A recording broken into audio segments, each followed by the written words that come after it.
Sergey মারা যায়। তবে 3 মিনিট পর তার পরিবর্তিত ডিএনএ সক্রিয় হয় এবং অলৌকিকভাবে সে জীবিত হয়ে ফিরে আসে। নিকোলাই সার্গেইকে জীবিত অবস্থায় বাড়িতে নিয়ে আসে এবং জানায় যে সিংহটি সার্গেইকে কামড়েছিল সে সেই সিংহটিকে মেরে তার মাথা বাসায় নিয়ে এসেছে। সিংহের কাটা মাথা দেখে সার্গেই প্রচণ্ড রেগে যায় এবং বাড়ি থেকে পালানোর সিদ্ধান্ত নেয়।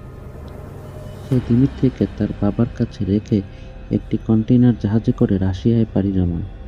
রাশিয়ায় পৌঁছে সার্গেই একটি জঙ্গলে আশ্রয় নেয়, যেখানে মায়ের সাথে সার্গেই ক্রাভেন ঘুরতে যেত। সেখানে ক্রাভেন একদিন মহিষের একটি বিশাল পাল দেখতে পায়। পশুগুলো তাকে কিছু না বলে পাশ কাটিয়ে চলে যায়, কিন্তু একটি মহিষ সামনে দাঁড়িয়ে সার্গেইকে নিরাপত্তা দিচ্ছিল। কিছুক্ষণ পর সে দেখে বেশিরভাগ মহিষ মৃত পড়ে আছে, তাদের শিং কেটে